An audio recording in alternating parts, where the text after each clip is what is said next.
Hello and welcome to Feast with Nina. With Eurovision just around the corner, today we're putting together the ultimate viewing party snack spread. Eurovision isn't just a song competition, it's a global celebration of music, creativity, and unforgettable performances. Whether you're watching for the vocals, wild costumes, or just the pure drama, I've got the perfect snacks you need to snack in style while you cheer on your favorites. Check out this gorgeous charcuterie board loaded with Gruyère, Danish blue cheese, and a show-stopping Camembert baked in puff pastry with caramelized onions, and my spicy Greek cheese dip that's full of flavor. There's also homemade low-carb rosemary and garlic crackers, and for a little something sweet, caramelized popcorn that's absolutely irresistible. Let's dive in and get this party started. So because there's a lot to do, I began preparations the previous day. For the cheese dip, I started by roasting a large red pepper, the sweet kind that is, in the air fryer for 12 minutes at 200 degrees Celsius until the skin was blackened and blistered. After I checked to make sure it was ready, I quickly closed the air fryer with the pepper still inside to trap the steam because this makes it easier to peel later. So after about 10 minutes, I took it out of the air fryer, discarded the skin and the seeds, and dropped it in the food processor. I also added 500 grams of crumbled feta, 2 tablespoons of yogurt, and 3 tablespoons of olive oil along with some pickled jalapenos for heat, and blended everything together until smooth. Quick and easy and perfect for tomorrow's event. The next day, I started with the camembert and caramelized onions wrapped in puffed pastry. I originally wanted to use fig jam instead of caramelized onions, but I couldn't find any, so just letting you know that that's another option. Guava jam and cranberry sauce would also be perfect substitutes. I actually didn't use the whole block of cheese for this recipe. I wanted to cube some of the cheese and add that to the cheese board, so I used a round mold to cut out a smaller disc. I set that aside and got to preparing my onion. I cut it into slices and sauteed it in olive oil with a little salt until soft. I then added a tablespoon of balsamic vinegar and finally a tablespoon of honey and cooked it for a little while longer. I then set it aside to cool. I placed the camembert on a sheet of puff pastry and trimmed the pastry to size, leaving just about 3 centimeters around the edges of the cheese. I spread the caramelized onions over the cheese and brushed the puff pastry with an egg wash.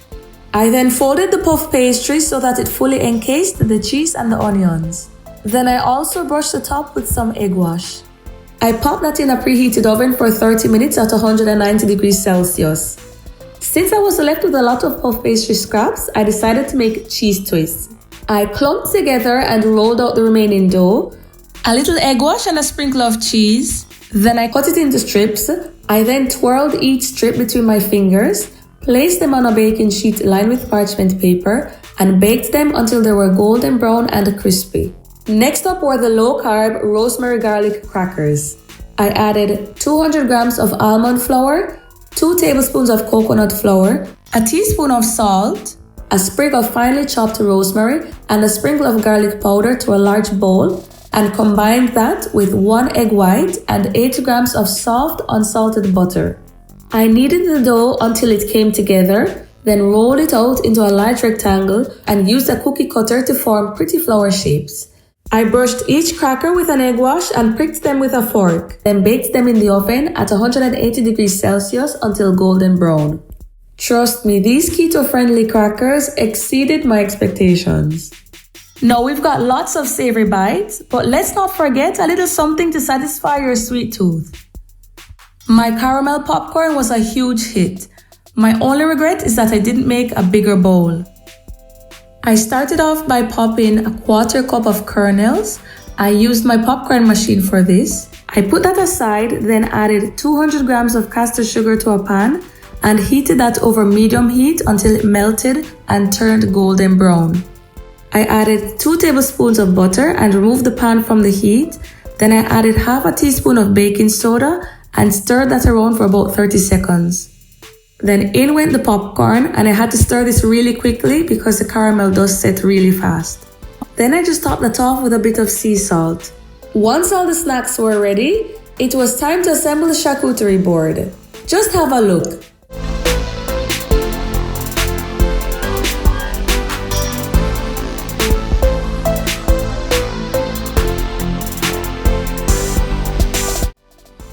that's a wrap for our Eurovision viewing party snacks. From sweet caramel popcorn to spicy cheese dip and that gooey Camembert puff pastry, there's something here for everyone, no matter who you're cheering for.